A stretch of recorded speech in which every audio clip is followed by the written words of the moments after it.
we're doing is very lawful. What they're doing is not lawful. And what the governor and the mayor of, as an example, you could say of Portland, and you can say certainly of Chicago, it's not lawful what they're doing. They have to be very careful.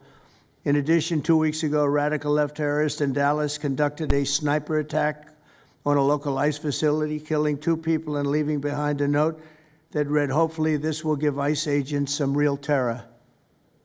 That's bad.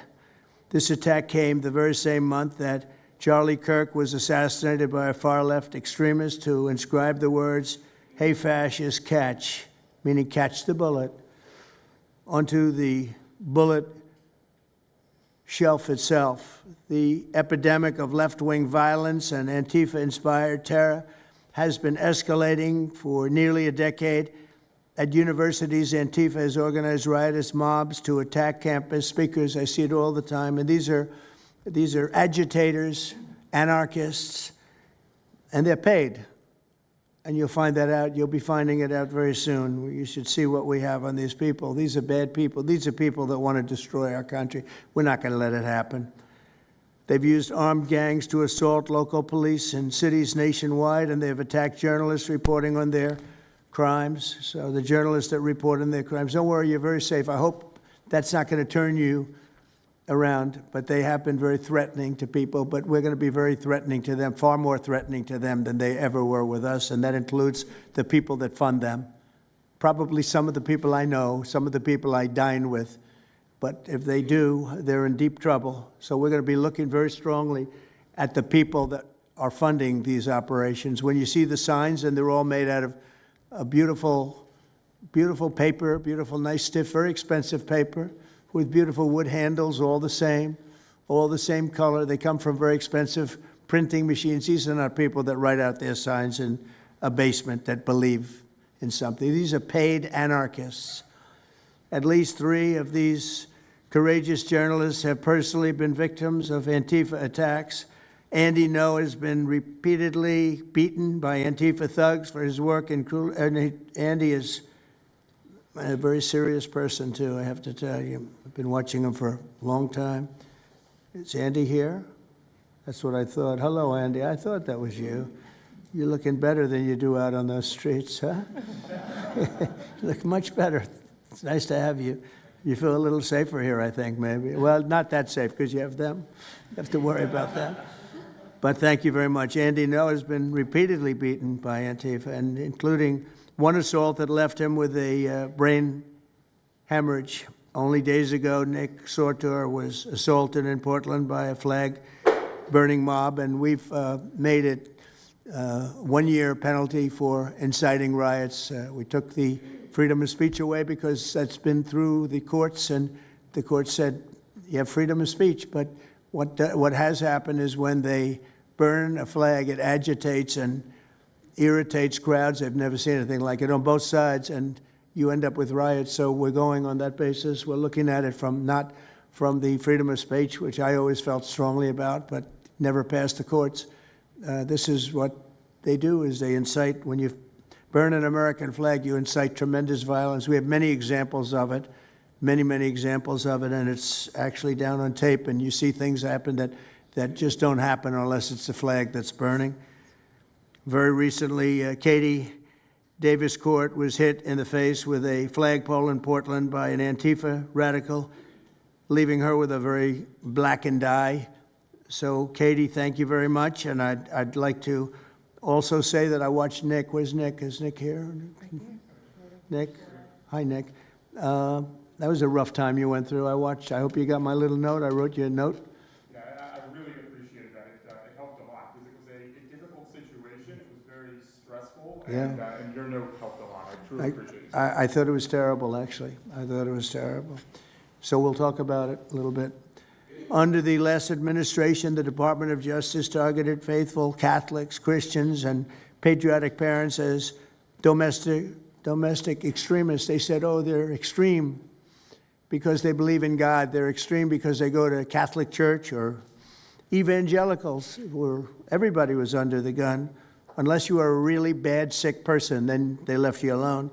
Under the Trump administration, we're going after Antifa criminals, and all who fund and support their campaigns are in serious trouble, and we have a lot of records already, a lot of surprises, a lot of bad surprises. It's people that you would never think. I want to thank Attorney General Pam Bondi, who, by the way, yesterday was incredible in Congress. It was amazing, and she just did it from the heart and the brain, because she's very smart, in all fairness. But she did it from the heart, and she did it an incredible. Everybody was talking about it. She exposed some of these fake senators, these terrible senators, people like Blumenthal that had a phony war record. For 20 years, he talked about what a hero he was, and it turned out he never went to Vietnam. For 20 years, he talked about being a hero in Vietnam. Then it was exposed when he said what platoon he was with, and it was exposed that somebody was watching from that particular platoon. They said he was never with us. And then he went out and he cried, and he was ready to drop out of the election. And disgraceful. And then he looks at people like Pam and he starts criticizing her, and she's a patriot. And they ought to do something with that. You know, we have a young congressman that's right now in jail for lying about where he went to college and other things. It was, you know, frankly not good. It was pretty bad. But it was nothing compared to Blumenthal. I mean, what Blumenthal did, he was for 20 years a hero, a great war hero. And then he sits back and, you know, sanctimonious kind of a guy, looks down, how dare you do this to the American public, you know? What a fake. But I thought Pam was incredible yesterday, as well as Secretary Kristi Noem, who's really out there courageously, and I appreciate it, Kristi, amazing what you're doing. FBI Director Kash Patel, who's really coming up with some great information, Kash. It's great. Keep it coming, because there's plenty of it. Deputy Attorney General, one of the best lawyers you'll ever find, Todd Blanche, who I know personally is a good lawyer because I'm here. Thank you very much, Todd. Good job, Todd. Let me ask Attorney General Bondi to say a few words, and then we'll follow it up with Secretary Noem and Director Patel. And we're going to have some of the people around the table, very courageous people, and they're going to be talking, journalists, almost all, and they're going to be talking, and we'll take some questions from the press at the end. Okay, Pam, please. Thank you, President Trump. And as you made clear, Antifa is a domestic left-wing terrorist organization. We've seen them on video for years because they wanted to be seen and they got away with it. They beat journalists, they attack courthouses, they attack police stations, they dox and assault our law enforcement officers. The Biden administration let them commit these crimes with total impunity for years. So did Democrat leaders like Pritzker and Mayor Brandon Johnson. Last week, independent journalist Nick Sorter was arrested just for protecting himself against Antifa. I saw it online and I called Nick. I couldn't believe what happened. He did all this just trying to save our American flag from being burned. He was pushed down and assaulted, yet the local police arrested Nick, not the Antifa thugs who did this to him. Antifa feels empowered to operate in the open because weak Democrats have turned a blind eye to their actions. Their hatred for President Trump and for law and order agendas fuels their violence. We've seen more than 1,000% increase in attacks against our ICE agents since January 20th. Secretary Noem is out there fighting for you firsthand to keep our federal officers safe, to keep our federal buildings safe, and we're not going to have it anymore, these thugs. We saw what's happening in Portland and Chicago, and you saw what happened in Dallas. No longer. This is not activism, it's anarchy. We can't and we will not let masked terrorists burn our buildings, attack our law enforcement, and intimidate our communities. Under your leadership, President Trump, we're deploying the full might of the federal law enforcement to crack down on Antifa and other domestic terrorist organizations led by Stephen Miller. And Stephen, thank you for everything you're doing. Last week, I issued a memo ordering our federal law enforcement agents, DEA, FBI, U.S. Marshals, and ATF to protect ICE officers from Antifa and other radical left-wing violence. Director Patel has been going nonstop. He and Deputy Attorney General Blanche were in Chicago yesterday. While Secretary Noem was in Portland, we are around this country fighting against this domestic terrorism. We had Apple and Google take down the ICE block apps. Hope they continue to comply with that. It's threatening the safety of our federal law enforcement officers. We're not going to stop at just arresting the violent criminals we can see in the streets. Fighting crime is more than just getting the bad guy off the streets. It's breaking down the organization brick by brick. Just like we did with cartels, we're going to take the same approach, President Trump, with Antifa. Destroy the entire organization from top to bottom. We're going to take them apart. Thanks to your bold leadership and the designation of Antifa as a terrorist organization, which is exactly what they are, Americans will no longer tolerate their unhinged violence. Thank you. Thank you very much, Pam. Christine. Well, thank you, Mr. President, and thank you for hosting today and focusing on Antifa and the terrorists that they are. Let's not make any mistake. These individuals do not just want to threaten our law enforcement officers, threaten our journalists, and the citizens of this country. They want to kill them. Their agenda is to destroy the American people and our way of life, and this president is standing in their way. He is stopping them from bringing their death and their destruction to the individual citizens in this country that just want to raise their kids and their grandkids in peace and in safety. I want to also thank everyone around this table for being so bold and so brave, for standing up and recognizing the threat that Antifa is to our way of life. By recognizing how advanced they are, how sophisticated their networks are, how they've infiltrated our entire country, and we're seeing them play out with their tactics from city to city, and how they have built out their funding mechanisms. And sir, I also want to thank our Treasury Secretary for his work in getting to the bottom of these funding mechanisms and individuals who are perpetuating this violence on our American cities. I was in Portland yesterday and had the chance to visit with the governor of Oregon and also the mayor. They're in town, and they are absolutely covering up the terrorism that is hitting their streets. While you talked about some of the stories of our ICE agents, our Border Patrol agents, how they have been attacked, how they have been shot at, injured, the damage that they've done, these leaders in these local cities, along with Pritzker and Johnson, ignore what's going on, or, sir, they're helping Antifa cover it up. We have arrested dozens of individuals that are Antifa members or affiliated with them, and I want to thank our Attorney General for prosecuting them and making sure they never see the light of day again. They have been so bold in making sure we're bringing those individuals to justice. One of the individuals we arrested recently in Portland was the girlfriend of one of the founders of Antifa, and that we are hoping that as we go after her, interview her, and prosecute her, we will get more and more information about the network and how we can root them out and eliminate them from the existence of American society. I want to thank the new journalists here today for telling their stories and for being able and willing to go to the streets and to cover what's happening here in America. Many times the legacy media has looked the other way, refused to tell the stories. The networks have not really focused on what this is and what damage it is doing to our country, and how this network of Antifa is just as sophisticated as MS-13, as TDA, as ISIS, as Hezbollah, as Hamas, as all of them. They are just as dangerous. They have an agenda to destroy us, just like the other terrorists we've dealt with for many, many years.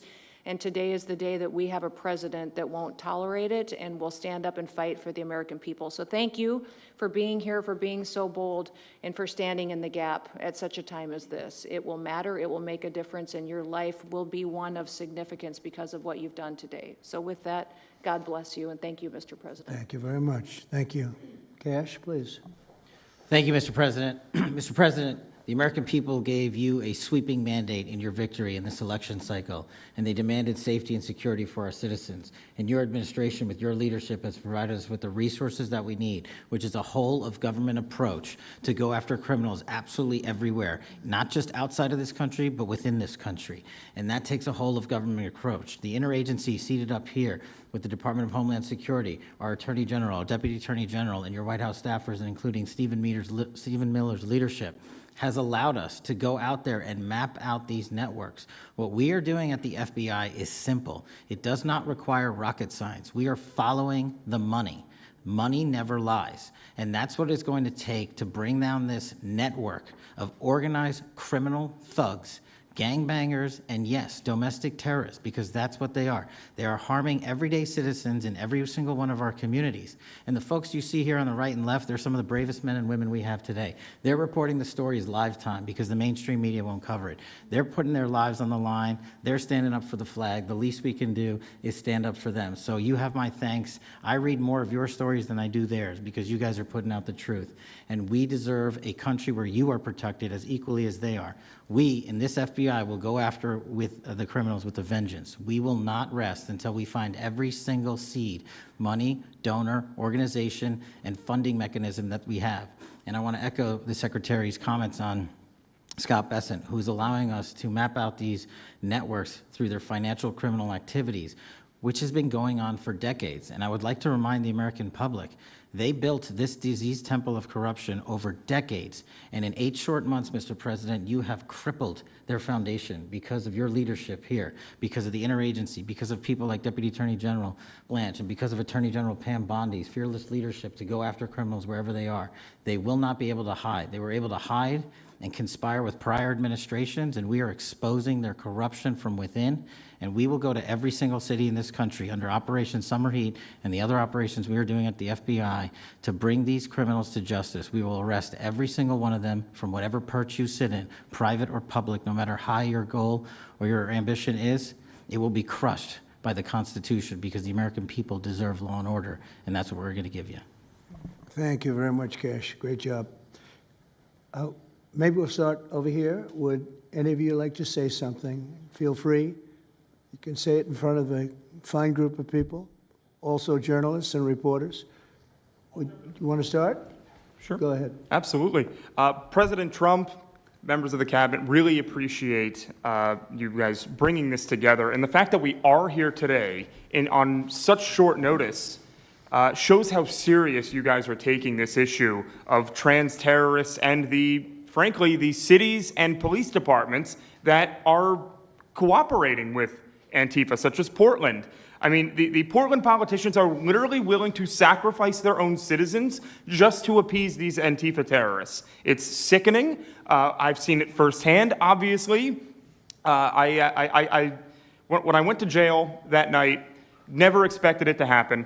I thought that they were maybe removing me for my own safety. It never crossed my mind that I was the one that was being arrested for a crime after I was just thrown into a hole.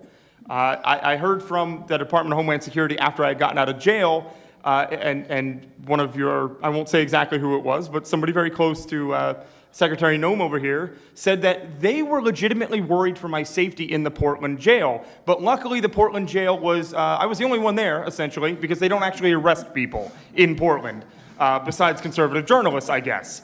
So, look, I'm glad that it was not a good night for me. Let's just say that. It was not fun sitting in that jail, but I'm glad to see what has come of it.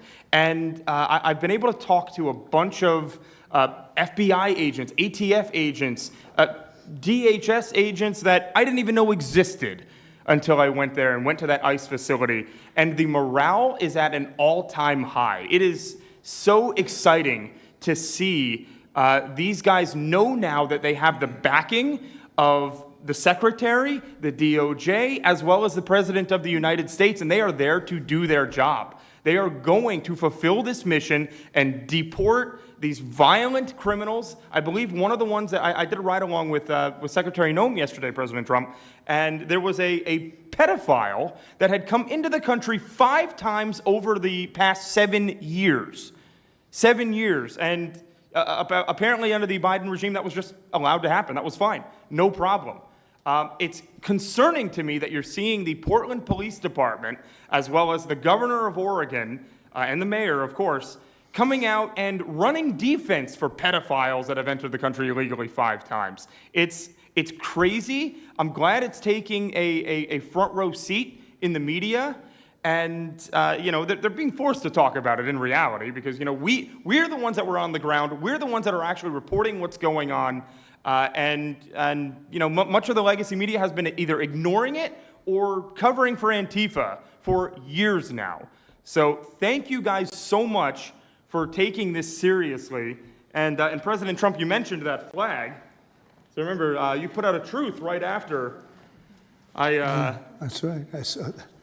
took this flag from that man that was burning it in the street. I saw it. Do you know who he is? Oh, yeah, I know exactly who it is. It's So